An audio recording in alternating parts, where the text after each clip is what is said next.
welcome the commanding officer of the U.S.S. Ronald Reagan, Captain Buzz Donnelly.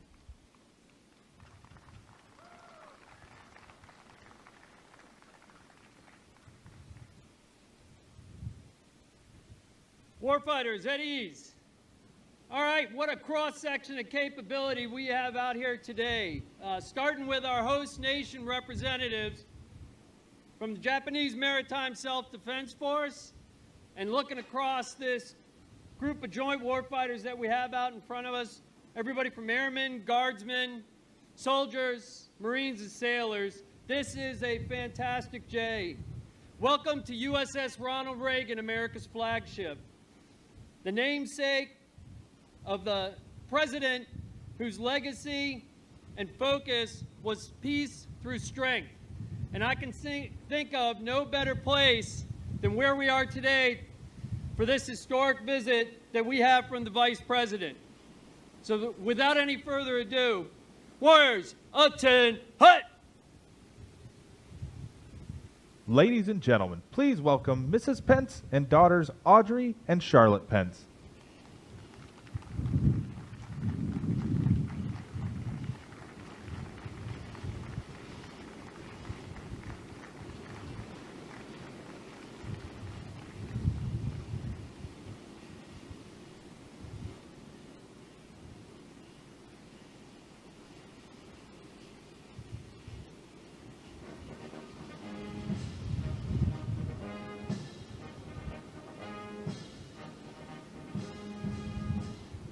Ladies and gentlemen, the Vice President of the United States, Michael R.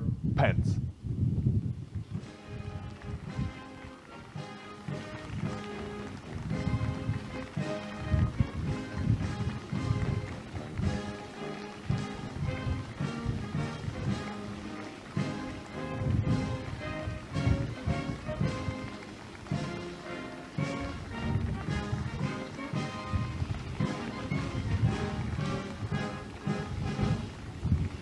Lieutenant General Martinez, Major General Charoti, Vice Admiral Aucoin, Vice Admiral Domon, Rear Admiral Williams, Rear Admiral Carter, Rear Admiral Inoue, Rear Admiral Shima, Captain Donnelly, Charge Highland, Ambassador Sasai, Director General Mori, members of the United States Forces of Japan, the Japan Self-Defense Forces, it is my high honor and distinct privilege to join you here today on America's flagship, the U.S.S. Ronald Reagan, where every day all of you prove it can be done.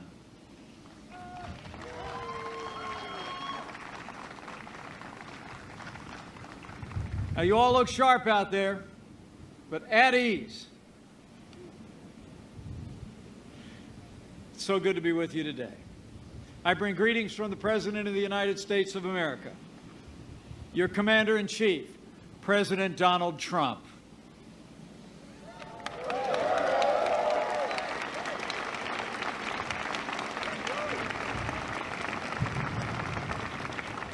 You know, I spoke to the President this morning just before I boarded the ship.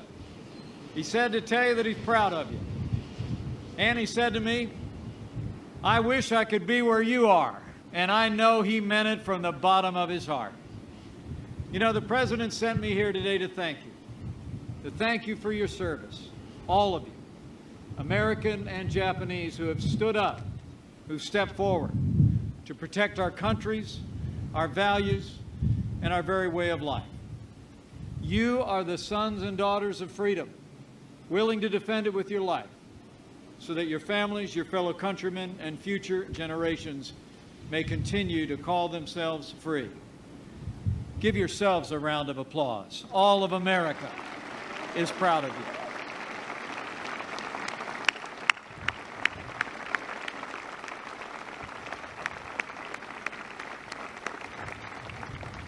You know, the good book tells us if you owe debts, pay debts. If honor, then honor. If respect, then respect.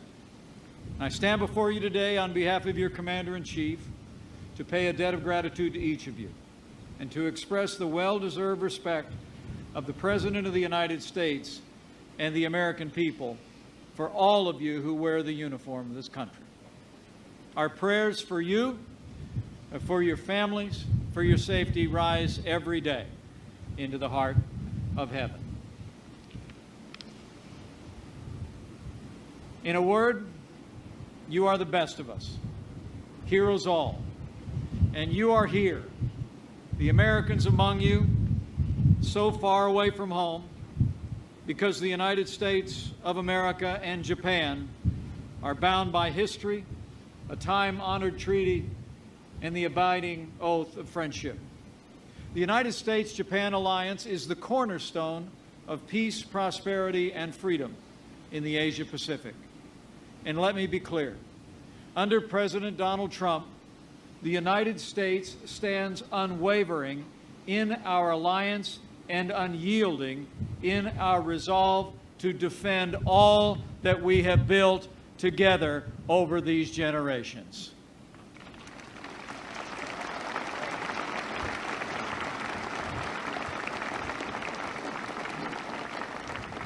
Our bond with Japan is strong and growing stronger by the day. In February, only weeks after he took his oath of office, President Trump welcomed Prime Minister Abe to the White House, where they reaffirmed, in their words, their strong determination to further strengthen the U.S.-Japan alliance. You here, on the deck of this great ship, are the physical manifestation of that alliance. And I have to tell you, it is deeply inspiring to stand before you today and see what I see gathered here on this deck. Every American would be inspired and proud if they had this view, and I know I am.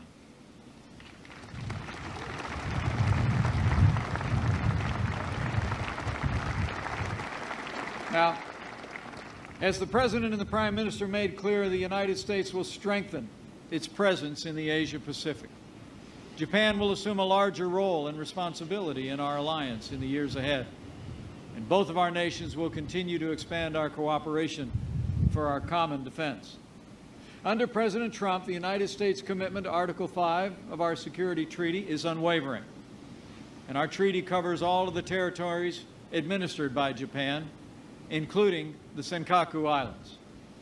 It's fitting that today I deliver this message aboard this great ship, a majestic ship, the U.S.S. Ronald Reagan, here at Yokosuka Naval Base.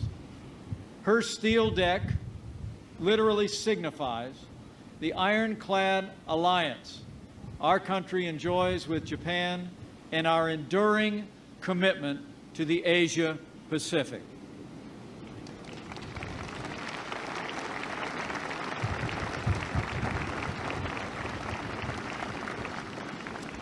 You know, we're standing on a ship named after my second favorite president.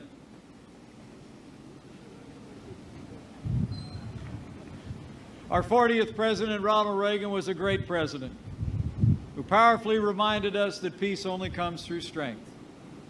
You are that strength. Today, over 50,000 U.S. troops and a further 50,000 civilians and family members are stationed here in Japan. And the United States will continue to deploy more of our most advanced military assets to the region in the years ahead. Beyond this noble ship and the carrier strike group that it leads, by the year 2020, this ocean will boast 60% of our Navy's fleet. And the skies above already have F-35 Joint Strike Fighters flying for freedom.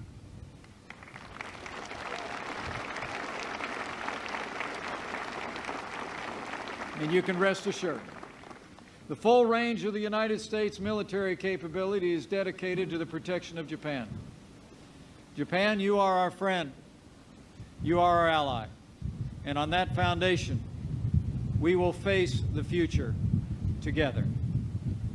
Under President Donald Trump, the United States, once again, will stand with our allies and stand up to our enemies.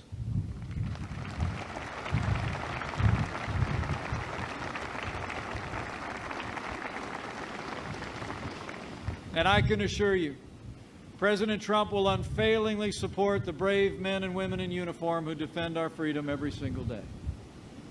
You know, we're the proud parents of a United States Marine stationed as we speak at a naval air station in the south of the United States. And I have to tell you, as the parent of someone in the service, it's the greatest privilege of my life to serve as Vice President to a president who is so dedicated to the men and women of our armed forces, their families, and our veterans. I can tell you from my heart, President Donald Trump will be the best friend America's armed forces will ever have.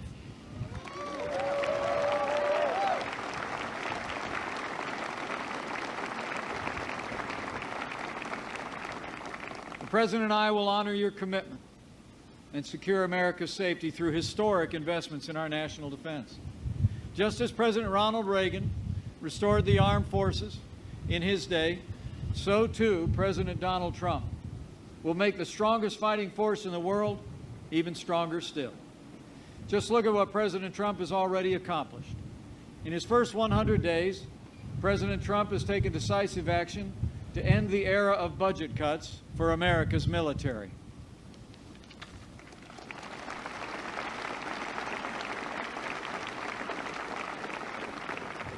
President Trump has submitted a budget which will rebuild our military and restore the arsenal of democracy, with the largest increase in defense spending since the days of the namesake of this ship sat in the Oval Office.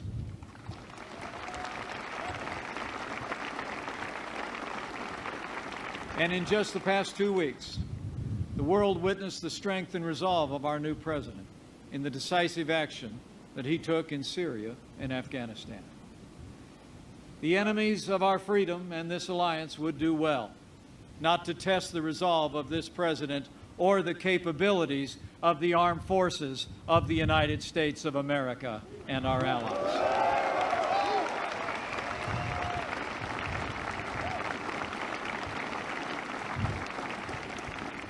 Make no mistake, under President Donald Trump, the United States will be strong, stronger than ever before.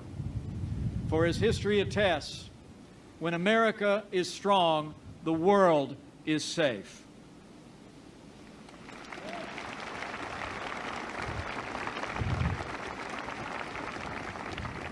A strong America, militarily, economically, and diplomatically, is vitally important to this region and all who call it home.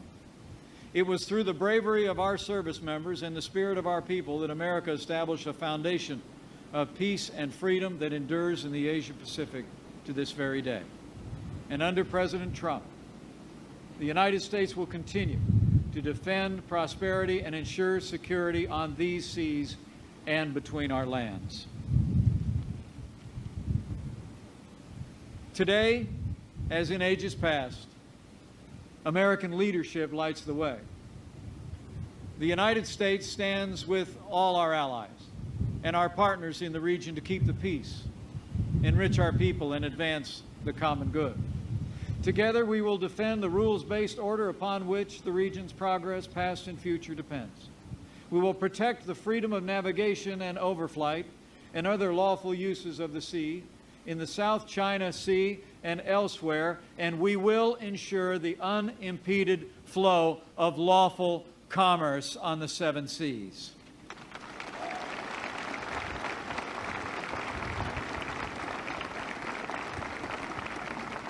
We will uphold international rules and norms, promote peaceful diplomatic dialogue to address issues of regional and international concern.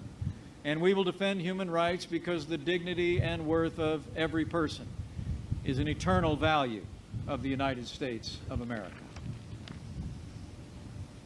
Under President Trump, the United States will faithfully defend all that we hold dear, for we know that if we falter, the light of truth and freedom in the world could swiftly be extinguished.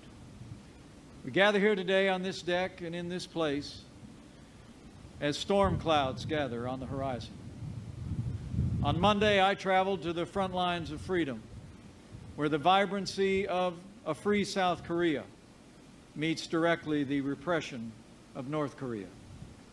At the demilitarization zone, I met with the brave men and women who watch over that land day and night. They know what you who stand in the gap in this region already know.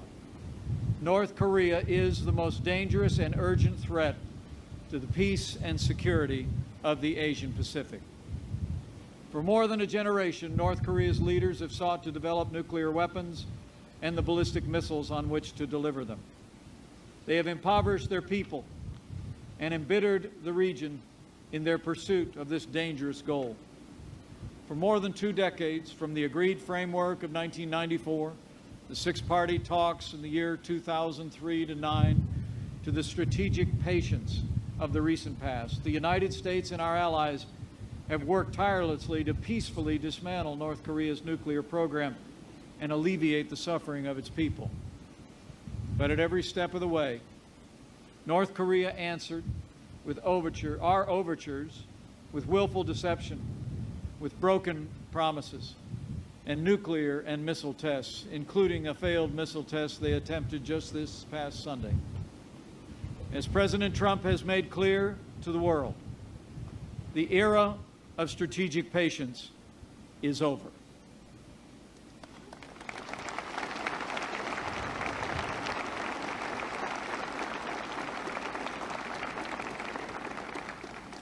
At the President's direction, the policy of the United States will be to continue to work diligently with Japan, our allies across the region, China, and the wider world to bring economic and diplomatic pressure to bear on the regime in North Korea.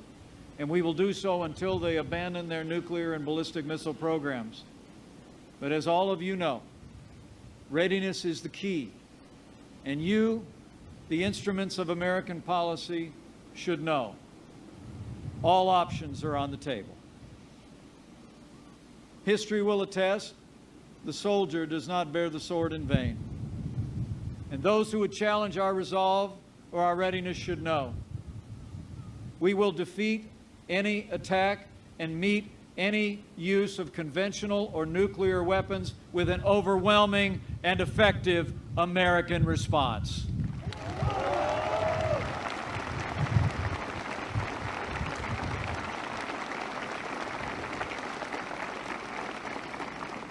The United States of America will always seek peace, but under President Trump, the shield stands guard and the sword stands ready.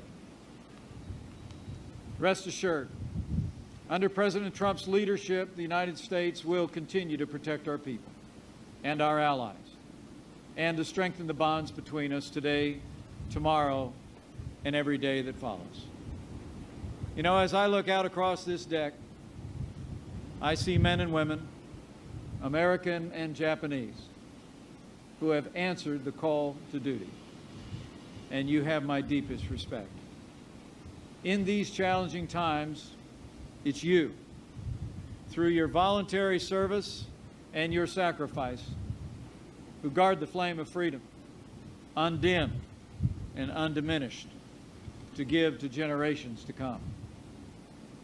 The President and I have absolute faith that you will accomplish this mission and freedom will prevail, because you follow in the footsteps also of those who defended freedom in the Asia Pacific in the past.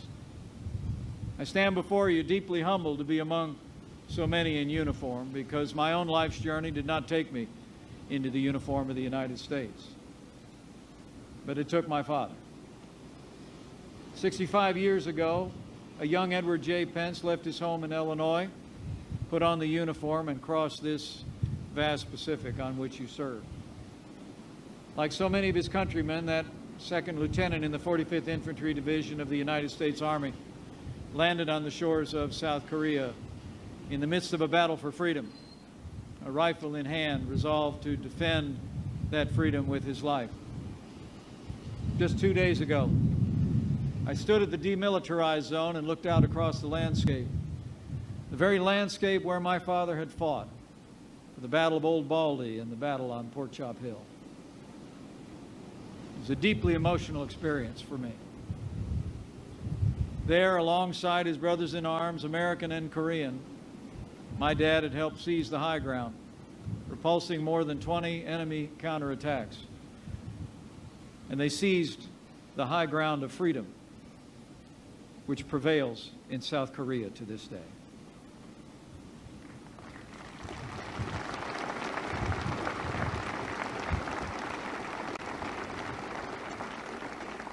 "64 years ago last week, my dad had a medal pinned on his chest for his valor on the field of battle. But like most of our nation's heroes, my dad never talked much about his time in combat. I believe that he carried in his heart something that you understand in ways that I perhaps never will. My dad never thought of himself as a hero. He often would say that the heroes were the ones that didn't get to come home. He lost friends, young, shining faces, filled with promise, who gave the last full measure of devotion for your sake and for mine, to defend our freedom and to plant freedom in that ancient land. And they succeeded. So now it's our turn in this generation. And more to the point, it's your turn. Today, we best honor the sacrifices of those who've gone before by defending the freedom they fought and bled and died to secure. And on behalf of your Commander-in-Chief, this we know you will do. As President Ronald Reagan said in his time, quote, "We must realize that no arsenal or no weapon in the arsenals of the world is so formidable as the will and moral courage of free men and women. It is a weapon our adversaries in today's world do not have."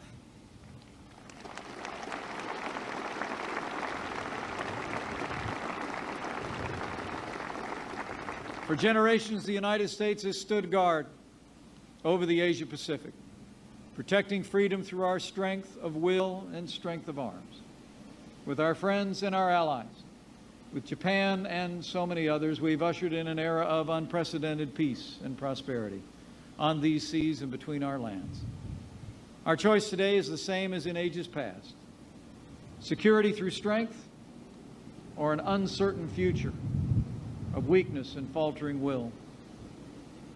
Let me assure you,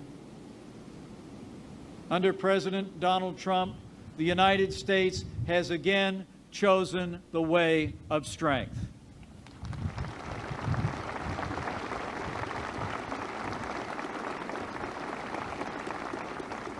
Under President Trump, the United States has chosen prosperity and security and an unwavering commitment to the Asia Pacific.